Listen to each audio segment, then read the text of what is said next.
কুরআন ও হাদিসের আলোকে বিশ্ব নবী হজরত মুহাম্মদ সাল্লাল্লাহু আলাইহি ওয়াসাল্লাম এর জীবনী অলৌকিক ঘটনাবলী পাঠ ৩০ আদনান মাতার নসব নামায় কিলাব পর্যন্ত গিয়ে পৈতৃক বংশের সাথে মিলিত হয়ে গেছে, যথা মিনা, ওহাব, আবদে মুনাফ, জুহরা, কিলাব। কিলাবকে হাকিমও বলা হয়। এখানে উল্লেখ্য যে হজরত মুহাম্মদ সাল্লাল্লাহু আলাইহি ওয়াসাল্লাম এর পিতামহ আব্দুল মুত্তালিবের ওরসে ১০ পুত্র ও ৬ কন্যা জন্মগ্রহণ করেন। পুত্ররা হল ১ হারিস, ২ আল আব্বাস, ৩ আবুল আহাব, ৪ হাজলা, ৫ জুবায়ের, ৬ মাকাওয়িম, ৭ দিরার, ৮ আবু তালিব, ৯ হামজা, ১০ আবদুল্লাহ। আর কন্যারা হল ১ সাফিয়া, ২ উম্মে হাকিম উম্মে হানি, ৩ আতিকা, ৪ উমায়মা, ৫ আরওয়া, ৬ বাররা। হজরত মুহাম্মদ সাল্লাল্লাহু আলাইহি ওয়াসাল্লাম আরব বংশোদ্ভূত। আরব দেশের সম্মানিত কোরাইশ গোত্রের সর্বাপেক্ষা সুনামী শাখা বনু হাশেমে তার জন্ম হয়। কোরআন মজিদ আরববাসীকে সম্বোধন করে বহু স্থানে কথাগুলো উল্লেখ করেছে, যথা هو الذي بعث في الأميين رسولا منهم يتلو عليهم آياته ويزكيهم ويعلمهم الكتاب والحكمة। অর্থ, আল্লাহ সে সত্তা যিনি নিরক্ষর লোকদের মধ্য হতে একজন রাসূল পাঠালেন, যিনি সে লোকদের নিকট আল্লাহর আয়াতসমূহ পাঠ করে থাকেন এবং তাদেরকে মন্দ স্বভাব হতে পবিত্র করেন এবং আল কিতাব ও হিকমাত শিক্ষা দেন। সূরা জুমায়া আয়াত ২। لقد من الله عليكم إذ بعث فيكم رسولا। অর্থ, অবশ্যই আল্লাহ তোমাদের প্রতি অনুগ্রহ করেছেন যখন তিনি তোমাদের মধ্য হতে একজন রাসূল পাঠালেন। সূরা আলে ইমরান আয়াত ১৬৪। لقد جاءكم رسول من أنفسكم عزيز عليه ما عنتم حريص عليكم بالمؤمنين رؤوف رحيم। অর্থ, নিঃসন্দেহে তোমাদের নিকট তোমাদের মধ্য হতে একজন রাসূল আগমন করেছেন। সূরা আত-তওবা আয়াত ১২৮। যার পক্ষে দুঃসহ কষ্টদায়ক তোমাদের ক্ষতিগ্রস্ত হওয়া, তোমাদের সার্বিক কল্যাণ কামনাকারী মুমিনদের জন্য সহানুভূতিশীল ও করুণাসিক্ত।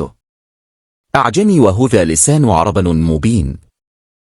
অর্থ, কোন অনারব কি এ কোরআন শিখাচ্ছে, অথচ এটা সুস্পষ্ট আরবি ভাষা। সূরা আন-নাহল আয়াত ১০৪। মহানবী হজরত মুহাম্মদ সাল্লাল্লাহু আলাইহি ওয়াসাল্লাম এর এই বংশ ছিল সারা দুনিয়ার মধ্যে শ্রেষ্ঠ ও সম্ভ্রান্ত। হজরত জিবরাইল আলাইহিস সাল্লাম বলেন, আমি দুনিয়ার পূর্ব থেকে পশ্চিম প্রান্ত পর্যন্ত অনুসন্ধান করে দেখেছি, কিন্তু বনি হাশেমের মতো উত্তম বংশ কোথাও দেখিনি। মাওয়াহেব আবু সুফিয়ান যখন মুসলমান হননি, উপরন্তু ইসলামের দুশমনির ব্যাপারে সে ছিল প্রধান উদ্যোক্তা, তখনও সে রোম সম্রাট হিরাক্লিয়াসের এক প্রশ্নের উত্তরে বলেছিল, তিনি মুহাম্মদ আমাদের মধ্যে সর্বোত্তম এবং অতি সম্ভ্রান্ত ঘরের মানুষ। হজরত রাসূলে করিম সাল্লাল্লাহু আলাইহি ওয়াসাল্লাম এর বংশ যেমনি ছিল কুলীন তেমনি সম্ভ্রান্ত। প্রথম থেকেই এই বংশে কোথাও কারও চারিত্রিক ত্রুটির কিছু ঘটেনি। হাবিবে খোদা সাল্লাল্লাহু আলাইহি ওয়াসাল্লাম বলেন, আমি পবিত্র বংশে জন্মেছি এবং আদম হতে আরম্ভ করে আমার পিতামাতা পর্যন্ত অন্ধযুগীয় কোনো ব্যভিচারকদাচার আমার বংশকে স্পর্শ করেনি। মাওয়াহেব হজরত আব্বাস রাদিয়াল্লাহু আনহু হতে বর্ণিত আছে যে মহানবী হজরত মুহাম্মদ সাল্লাল্লাহু আলাইহি ওয়াসাল্লাম বলেছেন, আমি মুহাম্মদ ইবনে আবদুল্লাহ ইবনে আব্দুল মুত্তালিব। আমি ব্যক্তিগতভাবে উত্তম এবং শ্রেষ্ঠ, বংশের দিক দিয়েও সর্বোত্তম, কারণ আমি আরবি। আবার আরবদের মাঝে শ্রেষ্ঠ, কারণ আমি কোরাইশি। কোরাইশিদের মধ্যে শ্রেষ্ঠ গোত্র বনি হাশেমের ঘরে আমি জন্মেছি। তিরমিই কুসাই হেরেম শরীফের মুতাওয়াল্লি হবার পর দারুন নুয়ার বা পরামর্শগৃহের ভিত্তি স্থাপন করেন। কোরাইশিরা যুদ্ধের অথবা কোনো গুরুত্বপূর্ণ বিষয়ের উপর আলোচনা করার প্রয়োজন দেখা দিলে এই ঘরেই করত। বিবাহ শাদিও এ ঘরেই সম্পন্ন হতো। তিনি কাবা ঘরের উদ্দেশ্যে আসা লোকজনের সুবিধার্থে পানি ও খাবার পরিবেশনের ব্যবস্থা করেন। চামড়ার বড় একটি পাত্র বানিয়ে তাতে হাজিদের জন্য খাবার পানি সংরক্ষণের ব্যবস্থা করেছিলেন। তিনি হজবের সময়ে পথচারীদের সুবিধার্থে স্থানে স্থানে আলো জ্বালাবার ব্যবস্থা করেন। তখন থেকেই এই রীতির প্রবর্তন। আবার কেউ বলেন, কোরাইশ একটি মাছের নাম। এই মাছ অন্যান্য মাছ খেয়ে ফেলে।